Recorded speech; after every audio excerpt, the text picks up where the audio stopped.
Selamat pagi teman-teman. Eh, apa kabar di rumah? Semoga sehat dan tetap antusias melakukan pembelajaran sistem daring. Saya dan teman-teman saya dari kelompok 9 akan membawakan presentasi dan hasil diskusi kami. Teman-teman di dalam kelompok 9 ini ada Muhammad Zakarofi 80 2019 251, Rizal Satrio Hidayat, saya sendiri 80 2019 263, Anggri Novita Dewi 80 2019 267, VB Jen Angelia 80 2019 271, Yosua Aditya Wisnu Pradana 80 2019 274, Dewanti Indah Permatasari 80 2019 281. Dalam presentasi dan hasil diskusi kami akan membawakan mengenai kognisi sosial yang diambil dari sumber buku yaitu Sosial Psikologi karya Robert A. Baron dan Nila Breskom. Sekian, silakan. Perkenalkan, nama saya Rizal Satrio Hidayat, NIM 80 2019 263. Saya berasal dari kelompok 9. Nah, kelompok 9 ini akan mempresentasikan tentang hasil diskusi kami tentang kognisi sosial. Nah, dalam kognisi sosial sendiri itu ada beberapa cakupan materi. Yang pertama, heuristik. Heuristik itu aturan sederhana untuk membuat keputusan kompleks atau untuk menarik kesimpulan secara cepat dan seakan tanpa usaha yang berarti.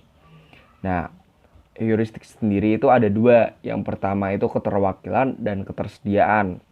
Lalu aspek pembahasan berikutnya itu skema.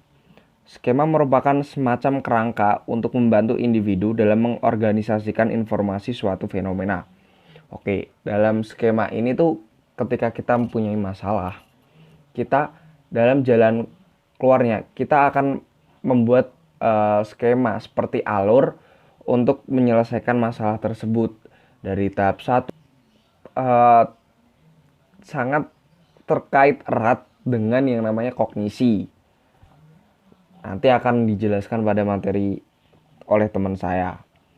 Lalu, dalam PPT ini kognisi sosial menurut Baron dan Brand pada tahun 2000 merupakan cara individu untuk menganalisa, mengingat, dan menggunakan informasi mengenai kejadian atau peristiwa-peristiwa sosial. Lalu ada heuristik.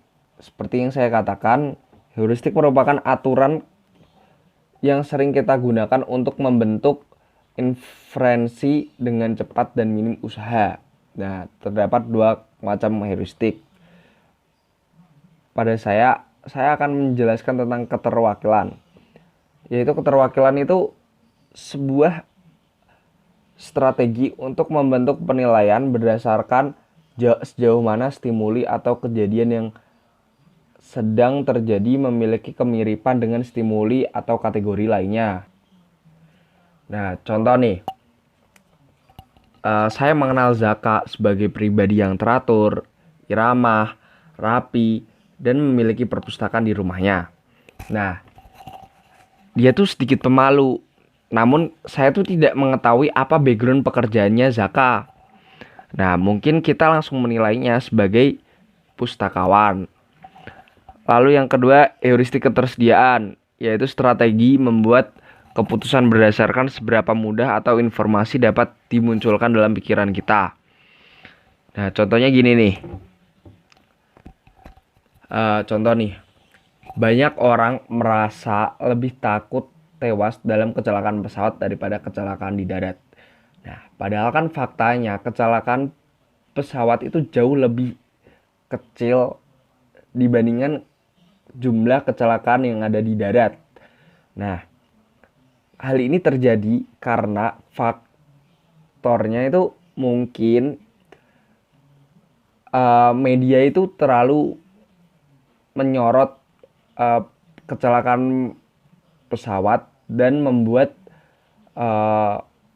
lebih didramatiskan sehingga seakan-akan itu kecelakaan pesawat itu menjadi trending topiknya dari bahasan terkait tersebut. Sekian, terima kasih. Perkenalkan, nama saya Dewanti Permatasari, NIM 80 2019 281. Di sini saya akan menjelaskan tentang heuristik ketersediaan.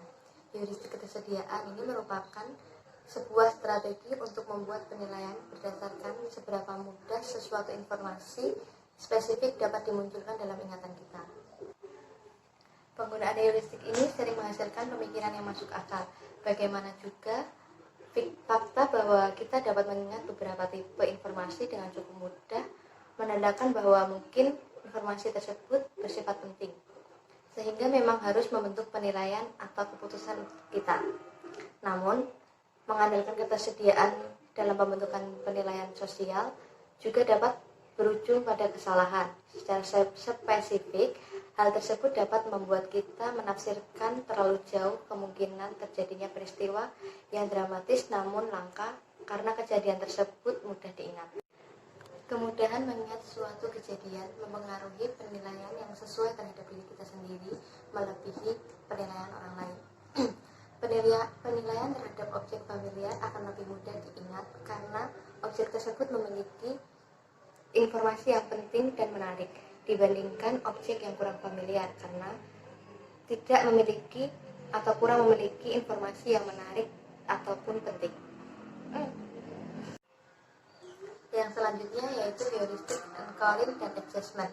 Nah, heuristic encoding dan adjustment ini merupakan sebuah heuristik yang melibatkan kecenderungan untuk menggunakan serangkaian nilai sebagai titik awal untuk membuat penyesuaian. Heuristic encoding dan adjustment ini melibatkan kecenderungan untuk mengatasi ketidakpastian dalam berbagai situasi dengan memanfaatkan hal yang telah kita ketahui sebagai titik awal dan kemudian menyesuaikannya. Heuristic encoding dan adjustment ini memiliki pengaruh kuat karena kita berhenti menyesuaikan ketika kita tiba pada nilai yang kita anggap masuk akal. Secara umum, kecenderungan kita untuk membiarkan angka awal memengaruhi penilaian kita, bahkan dalam situasi-situasi penting, memang bercabang hingga batas penting tertentu. Selanjutnya, heuristik status quo. Nah, heuristik status quo ini serupa dengan heuristik ketersediaan. Objek dan opsi yang lebih mudah diingat kembali dalam memori mungkin dinilai baik. Menurut heuristik, dinilai lebih baik daripada objek atau opsi yang baru atau jarang ditemui atau mempresentasikan perubahan terhadap status quo. Yang terakhir yaitu skema. Nah, skema ini merupakan kerangka mental yang berpusat pada tema-tema spesifik yang dapat membantu kita mengorganisasi sebuah informasi sosial. Selanjutnya kita membahas tentang pengaruh skema terhadap kognisi sosial, yaitu pada atensi, pengodean, dan mengingat kembali. Apa itu skema? Skema merupakan kerangka mental yang berpusat pada tema-tema spesifik yang dapat membantu kita mengorganisasikan informasi sosial. Jadi skema itu seperti konsep dasar yang sudah ada pada kita, sehingga informasi sosial yang kita ambil kita sudah memiliki konsep tentang informasi tersebut. Contohnya, kita sudah memiliki konsep seperti apa itu manusia, seperti apa itu hewan, seperti apa itu benda-benda yang ada di sekitar kita. Kita sudah memiliki konsep tentang sesuatu itu. Kemudian skema itu menimbulkan efek yang kuat pada 3 proses dasar, yaitu pada attention, encoding, dan retrieval atau mengingat kembali. Skema ini seperti sejenis penyaring, sehingga informasi yang telah kita dapatkan dapat kita kelompokkan atau kita organisasikan tergantung pada jenis informasi tersebut. Jadi makin kuat dan berkembang baik sebuah skema, maka skema ini akan semakin mempengaruhi pemikiran kita, terutama pada pemikiran kita tentang informasi sosial. Skema ini sendiri dapat aktif sementara akibat pengaruh atau hal yang dikenal sebagai pemaparan awal, yaitu priming. Priming adalah peningkatan sesaat dalam kemudahan sebuah skema menjadi aktif. Contohnya, saat kita baru saja menonton film yang mengandung adegan kekerasan, setelah itu kita keluar untuk melakukan suatu hal atau kegiatan yang lain, kemudian kita ingin memarkir, tapi ternyata di tempat itu hanya tersedia satu tempat parkiran. Kemudian ada orang yang tiba-tiba belok dan memarkir lebih dulu daripada kita. Kita menganggap tindakan itu adalah tindakannya agresif karena pengalaman baru yang kita terima mengaktifkan sebuah skema baru, yaitu skema agresif yang mempengaruhi pemikiran kita. Padahal mungkin saja dia lebih dekat atau lebih mudah mencapai parkiran tersebut, tapi kita sudah menganggap bahwa tindakan yang dia lakukan itu adalah suatu tindakan yang agresif. Pemaparan awal ini dapat dinonaktifkan dengan proses yang disebut unpriming, yaitu sebuah proses ketika pemikiran atau tindakan kita yang telah mengalami pemaparan awal melalui pengalaman terbaru akhirnya memudar efeknya setelah dilampiaskan melalui suatu ekspresi. Karena skema mengalami pemaparan awal yang diaktifkan oleh suatu pengalaman, kejadian, atau suatu stimulus, jika tidak diekspresikan melalui pemikiran atau perilaku, akan tertanam di pikiran kita selama bertahun-tahun dan memengaruhi pemikiran atau perilaku sosial. Tetapi jika sebuah pemaparan awal atau skema awal ini langsung diekspresikan melalui perilaku atau pemikiran, maka efek dari skema ini akan memudar secara perlahan-lahan dan tidak lagi mempengaruhi pemikiran atau perilaku sosial. Proses inilah tadi yang disebut unpriming skema. Kemudian skema ini juga dapat menimbulkan efek buruk bagi kita, yaitu salah satunya adalah efek bertahan atau perseverance effect, yaitu kecenderungan atas keyakinan untuk tetap bertahan meskipun dihadapkan pada informasi yang bertolak belakang. Jadi efek bertahan ini adalah kita berpegang teguh pada skema atau konsep yang sudah kita percayai tanpa kita melihat lagi informasi sosial tersebut, apakah informasi tersebut salah atau benar, kita tetap berdiri pada informasi sosial atau konsep yang telah kita anggap benar. Meskipun seandainya konsep yang kita miliki itu salah, kita tidak peduli, kita tetap menganggap konsep kita itu lebih benar.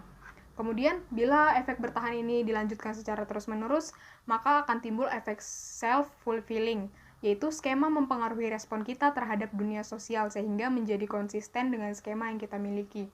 Nah, jadi saat kita berperilaku sosial di lingkungan kita, kita akan berperilaku sesuai dengan ekspektasi kita. Apa yang sudah kita percayai, apa yang sudah kita miliki di konsep kita, itulah yang kita lakukan tanpa kita melihat atau tanpa kita memilih-milih sebenarnya skema ini betul atau tidak, sebenarnya skema ini cocok ke semua orang atau tidak, tapi kita hanya melakukan sesuai dengan ekspektasi kita.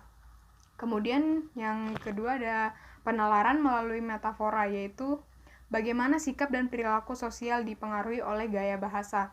Metafora sendiri adalah alat linguistik yang menghubungkan sebuah konsep abstrak dengan konsep lainnya yang berbeda-beda, membentuk cara kita mempersepsikan dan merespon dunia sosial. Jadi, saat ada metafora ini kata-kata yang puitis atau abstrak, tetap kita memahaminya. Jadi, meskipun apa yang ingin disampaikan itu berkata-kata, memiliki kata-kata yang abstrak, kata-kata yang disampaikan itu tidak langsung pada intinya, tapi kita memahami bahwa kata-kata itu merujuk pada kejadian nyata. Jadi, metafora ini dapat mengaktifkan berbagai jenis pengetahuan sosial, sehingga metafora dapat mempengaruhi cara kita menginterpretasikan berbagai kejadian yang ada di sekitar kita. Setelah itu, di dalam mode dasar dalam pemikiran sosial ada dua mode dasar atau pemrosesan, yaitu yang pertama pemrosesan otomatis dan pemrosesan terkontrol. Pemrosesan terkontrol ini yaitu pemrosesan yang lebih menggunakan logika, disengaja, perlu perhatian lebih, perlu kesadaran akan inisiasi atau dari proses tersebut. Jadi saat kita ingin mengambil keputusan atau saat kita ingin memilih sesuatu, kita lebih memikirkan sebab akibatnya, kita lebih menyadari apa yang kita ambil, keputusan apa yang kita ambil. Kita akan memikirkannya secara matang-matang. Berbeda dengan pemrosesan otomatis, pemrosesan ini mampu terjadi tanpa perlu perhatian dan kesadaran akan inisiasi atau proses, dan tanpa menggunakan sumber daya pemrosesan umum.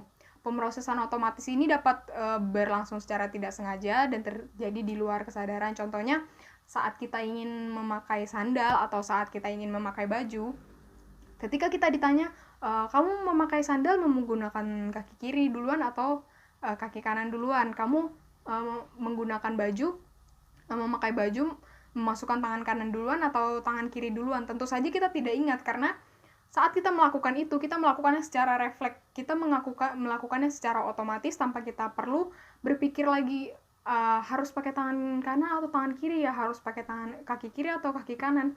Kita refleks aja langsung menggunakan itu tanpa perlu berpikir panjang. Tapi pemrosesan otomatis ini hanya dapat berlaku pada kegiatan sehari-hari, kegiatan mudah yang tanpa perlu memiliki logika atau tanpa perlu menggunakan logika atau menggunakan atensi yang tinggi. Tetapi untuk keputusan-keputusan yang akan kita ambil di kehidupan kita sehari-hari itu cenderung menggunakan pemrosesan terkontrol apabila keputusan tersebut memerlukan pertimbangan yang lebih matang, seperti itu. Di sini saya akan membahas tentang pemrosesan otomatis dan perilaku sosial. Jadi maksud dari pemrosesan otomatis ini adalah sesuatu yang kita lakukan baik secara sadar maupun tidak sadar, kita melakukannya tidak usah berpikir secara keras. Misalnya kita ingin pergi kampus dari kos atau rumah masing-masing. Walaupun banyak persimpangan atau jaraknya jauh, kita pasti udah otomatis hafal sama jalannya. Karena itu sudah masuk dalam memori implicit kita melalui pengalaman yang sudah kita lalui secara berulang-ulang. Lalu keuntungan dari pemrosesan sosial adalah mereka mengambil keputusan secara cepat dan efisien dalam keadaan sadar maupun tidak sadar. Sebuah ilustrasi terkait keuntungan ini disajikan melalui penelitian Dr. Huis dan Van Olden tahun 2006. Jadi mereka memilih beberapa orang, lalu membagi orang tersebut menjadi 2 bagian. Orang yang pertama disuruh mengambil poster dengan diberi waktu dan disuruh mengambil poster tersebut dengan cepat. Bagian yang kedua mengambil poster tidak diberi batasan waktu dan memilih sesuka mereka. Setelah mereka memilih, mereka membawa pulang poster tersebut. Lalu dalam waktu 3-5 minggu mereka dihubungi lagi dan ditanya apakah mereka puas dengan poster yang disebut. Lalu partisipan dengan memilih dengan cepat justru membuat keputusan yang baik dan memuaskan. Kognisi sosial. Jadi definisi dari kognisi sosial adalah di mana kita menginterpretasikan, mengamati, menganalisa, dan menggunakan informasi tentang dunia sosial. Jadi bisa disimpulkan bahwa kognisi sosial berkaitan dengan cara berpikir kita dengan dunia sosial, bagaimana kita bisa memahami lingkungan sosial dan dunia sosial kita tinggal. Kesalahan dalam kognisi sosial. Berpikir melibatkan asumsi yang tidak berdasarkan alasan rasional. Jadi banyak di antara kita terlalu banyak berpikir sehingga bisa mempersulit diri sendiri. Dalam berpikir kognitif, justru berpikir secara rasional dan sistematis akan lebih baik dan membantu menjaga fungsi kognisi sosial. Nah, selanjutnya kita akan membahas sebuah bias dasar dalam pemikiran sosial, yaitu kecenderungan dalam diri kita untuk bersikap optimis. Jadi, apa itu sebuah bias? Bias optimis adalah melihat dunia melalui gambaran kacamata yang positif. Jadi ketika kita melakukan suatu hal, kita cenderung akan meyakini bahwa kita itu pasti akan berhasil.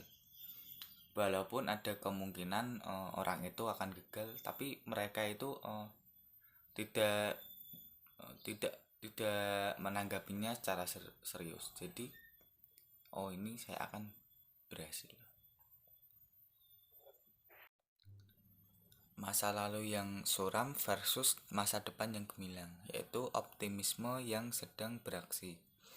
Nah, jadi gimana optimisme ini? Yaitu ketika kita membayangkan suatu masa depan dimana kita itu akan pastinya kalau kita membayangkan masa depan kita pasti ingin sukses.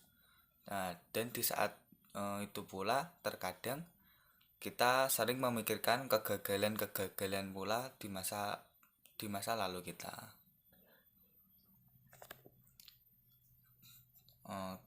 Yang kedua, ketika optimisme dapat mempengaruhi kemampuan kita untuk menyusun secara efektif. Maksudnya gini, contohnya saja ketika saya merancang suatu program. Nah, saking optimisnya saya itu pasti akan mengira bahwa program saya itu akan berjalan sesuai dengan rencana. Nah, tetapi saking optimisnya saya tadi, saya tidak memikirkan faktor-faktor yang terjadi karena faktor-faktor gangguan yang terjadi dari faktor eksternal.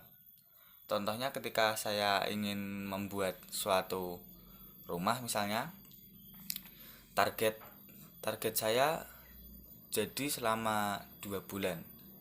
Saking optimisnya saya itu jadi tidak berpikir bahwa misalnya akan terjadi kendala-kendala dari luar, misalnya hujan lebat, kan faktor-faktor yang terjadi dari luar. Jadi kesalahan faktor eksternal yang terjadi karena kesalahan kita dalam memperkirakan suatu hal. Nah, selanjutnya kita akan membahas sumber-sumber kesalahan berbasis situasi dalam kognisi sosial. Nah, di sini akan ada 2 contoh, dua materi. Yang pertama yaitu pemikiran kontrafaktual. Nah, apa itu pemikiran kontrafaktual? Yaitu pemikiran yang angan-angan, pemikiran yang seandainya. Jadi ketika kita misalkan saja ketika kita ujian, nilai kita yang keluar ada tidak sesuai harapan. Nah, kita di situ pasti akan berpikir, wah, seandainya ketika sebelum malam ujian saya belajar lebih lama lagi agar nilai saya bagus. Nah, selain itu juga pemikiran seandainya itu tidak mesti buruknya. Misalkan ada sebuah berita kecelakaan. Seorang pegawai kantor pulang bekerja kesorean karena kondisi larut, dia tertabrak mobil. Nah, Anda ketika membaca koran tadi, nah, Anda bisa bersimpati, dan di situ Anda bisa berandai-andai, wah, seandainya saja pegawai tadi pulangnya tidak terlalu larut gitu. Nah, yang kedua yaitu pemikiran magis. Nah, jadi kebanyakan orang itu banyak yang berpikir secara tidak rasional. Contohnya saja gini, ketika kita diberi roti, tapi roti itu berbentuk kecoa. Nah, kalau orang itu takut kecoa, dalam pikiran dia ketika dia melihat roti itu pun pasti roti atau kan kue itu pun takut. Jadi ketika dia diberi tidak mau memakannya. Padahal kalau dipikir secara akal, bentuk dari roti tidak berpengaruh terhadap cita rasa kue tersebut. Itu menandakan bahwa banyak dari kita yang masih berpikir secara magis. Saya Vivi Jean Angela, NIM 80 2019 271. Kali ini saya akan menjelaskan materi tentang afeksi dan kognisi, atau bagaimana pikiran membentuk perasaan dan perasaan membentuk pikiran. Coba ingat kembali suatu kejadian yang membuat kita merasa bahagia, dan ingat kembali juga suatu kejadian yang membuat suasana hati kita menjadi buruk. Apakah pemikiran kita tentang dunia pada kedua masa ini berbeda? Dengan kata lain, apakah kita mengingat jenis pengalaman yang berbeda, benar secara berbeda, bahkan berpikir mengenai orang lain dengan cara yang bertentangan? Kemungkinan ya, karena ada banyak temuan penelitian yang mengindikasikan bahwa ada hubungan saling mempengaruhi antara afeksi atau suasana hati kita saat ini dan kognisi atau cara kita memproses, menyimpan, mengingat, dan menggunakan informasi sosial. Suasana hati dan kognisi memiliki hubungan yang saling mempengaruhi dan menyerupai jalan dua arah. Mengapa disebut demikian? Karena perasaan dan suasana hati memiliki pengaruh yang cukup kuat terhadap aspek kognisi. Begitu juga sebaliknya. Selanjutnya tentang pengaruh afeksi pada kognisi. Suasana hati kita mempengaruhi persepsi kita terhadap lingkungan di sekitar kita. Ketika suasana hati kita baik, kita cenderung menganggap semua hal, misalnya situasi, orang lain dengan cara yang positif daripada ketika suasana hati kita buruk. Pengaruh ini memiliki beberapa implikasi penting. Salah satunya adalah pengaruh wawancara kerja. Banyak bukti menunjukkan bahwa pewawancara yang berpengalaman saja tidak dapat menghindari suasana hatinya. Mereka akan memberikan penilaian lebih tinggi kepada seseorang yang diwawancarai ketika suasana hatinya sedang baik, dibanding dengan orang yang ketika diwawancarai sedang dalam suasana hati yang buruk. Pengaruh afeksi lainnya pada kognisi yaitu pada ingatan. Ada dua macam pengaruh yang berbeda namun saling terkait. Yang pertama yaitu efek kesesuaian suasana hati. Suasana hati kita berfungsi layaknya sebagai filter yang mengizinkan hanya informasi yang sefrekuensi dengan suasana hati kita saja untuk dimasukkan ke dalam ingatan jangka panjang. Yang kedua, sebuah efek yang dikenal dengan sebutan ingatan yang bergantung pada suasana hati. Suasana hati berfungsi layaknya sebuah petunjuk untuk mengingat kembali. Contohnya, andaikan Anda bertemu dengan dua orang untuk pertama kalinya, Anda menemui orang pertama ketika suasana hati Anda amat baik, tetapi menemui orang kedua dengan suasana hati yang buruk. Misalnya saat mendapatkan nilai jelek saat ujian. Efek kesesuaian hati akan membuat Anda memperhatikan dan mengingat informasi positif mengenai orang pertama. Tetapi, besar kemungkinan bahwa Anda akan memperhatikan dan mengingat informasi negatif tentang orang kedua.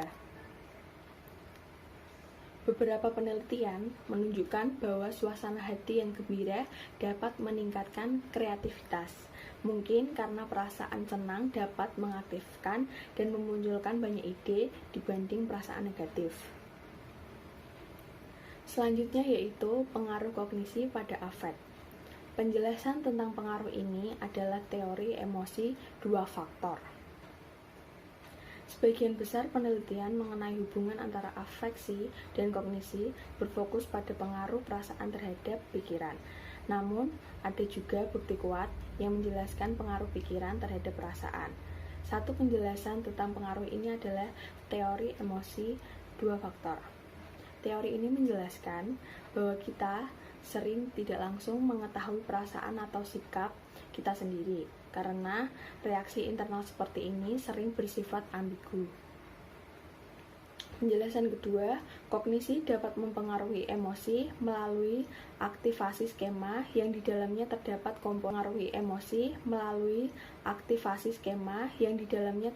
komponen afektif yang kuat. Contohnya, ketika kita mengategorikan seseorang sebagai anggota sebuah kelompok yang berbeda dari kelompok kita mungkin akan mengalami respon emosi yang berbeda dibandingkan dengan anggota kelompok kita sendiri.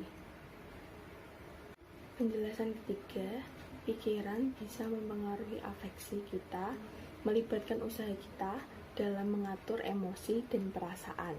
Selanjutnya adalah kognisi dan pengaturan kondisi afeksi. Belajar mengatur emosi merupakan hal yang penting agar bisa menyesuaikan diri dan agar dapat membina hubungan sosial yang baik. Terkadang peristiwa dan sesuatu negatif tidak dapat dihindari dalam hidup ini, sehingga belajar mengatasi perasaan negatif adalah hal yang sangat penting agar mudah menyesuaikan diri dan dapat membina hubungan sosial yang baik dengan lingkungan sekitar kita. Ketika kita sedang mengalami suasana hati yang buruk dan tertekan, kita sering melakukan aktivitas yang berdampak buruk dalam jangka panjang, tetapi membuat kita merasa lebih baik untuk sementara. Misalnya, berbelanja hal-hal yang tidak penting hanya untuk kepuasan mata, makan berlebihan, dan meminum alkohol. Melakukan hal ini membuat kita merasa lebih baik, tetapi sebenarnya kita tahu betul bahwa hal ini hanya memberikan kerugian untuk diri kita. Lalu, mengapa banyak orang melakukan hal ini? Dulu, diduga mereka melakukan hal ini karena distres emosi, menurunkan kapasitas untuk mengontrol dorongan dalam diri agar melakukan hal-hal yang menyenangkan dan sebenarnya malah merugikan bagi diri kita. Namun, mengatakan bahwa faktor kognitif memainkan peranan dalam hal semacam ini. Orang secara sadar memilih untuk menyerah pada godaan saat mengalami perasaan negatif. Dan pada nyatanya, menyerah pada godaan sebagai cara untuk memperbaiki suasana hati kita ternyata merupakan satu teknik yang bersifat cukup. Selanjutnya adalah afeksi dan kognisi. Bukti neuroscience sosial untuk dua sistem yang berbeda. Sebelumnya, kita sudah membahas bahwa afeksi dan kognisi memiliki hubungan yang sangat erat, dan bukti yang ada memang mengatakan demikian. Namun, kita juga harus mengingat bahwa temuan terbaru menggunakan teori neuroscience memindai otak manusia ketika individu sedang melakukan berbagai aktivitas. Teori ini mengindikasikan terdapat dua sistem berbeda untuk pemrosesan informasi sosial dalam otak manusia. Sistem yang pertama disebut nalar atau pemikiran logis, sedangkan sistem yang kedua disebut afeksi atau emosi. Contohnya, dua orang diberitahu bahwa mereka dapat membagi sejumlah uang, misalnya 100.000. Orang pertama dapat menyarankan pembagian dan orang kedua dapat menerima atau menolaknya. Berapapun pembagian sudah bisa memberikan hal positif bagi mereka berdua. Namun faktanya, kebanyakan orang menolak pembagian yang memberikan mereka kurang dari 30.000 dan sebagian menolak pembagian yang kurang dari 50.000. Pindaian terhadap otak orang yang melakukan tugas ini dapat kita simpulkan bahwa ketika mereka mendapatkan tawaran yang mereka anggap tidak adil di area otak yang berkaitan dengan penalaran atau misalnya korteks prefrontal, dorsolateral, dan dengan emosi misalnya sistem limbic menjadi aktif. Penelitian tambahan mengatakan bahwa sistem saraf untuk emosi cenderung bersifat impulsif, memilih imbalan langsung, sementara sistem untuk penalaran lebih bersifat menetap ke depan dan menerima perlambatan yang pada akhirnya lebih memberikan keuntungan yang besar. Contohnya, ketika kita ditawarkan pilihan keuntungan langsung, tapi hanya berjumlah 150.000 dan keuntungan yang cukup besar, namun menunggu hingga 2 minggu dengan jumlah 250.000. Opsi mendapat keuntungan langsung menimbulkan aktivitas yang lebih besar di area yang berkaitan dengan emosi. Padahal kita tahu bahwa mendapat keuntungan besar akan kita dapatkan jika hanya menunggu dengan 2 minggu. Hal itu menunjukkan bahwa emosi lebih menjurus kepada keuntungan langsung, bahwa mendapat keuntungan besar akan kita dapatkan jika hanya menunggu dengan 2 minggu. Hal itu menunjukkan bahwa emosi lebih menjurus kepada keuntungan langsung. Sekian presentasi dari kelompok kami. Semoga materi yang kami berikan kepada kalian dapat berguna dan bermanfaat. Dan mohon maaf bila ada kesalahan kata dalam ucapan kami. Dan mohon maaf juga jika ada pengucapan yang tidak jelas dalam kalimat-kalimat yang kita bicarakan. Tuhan Yesus memberkati.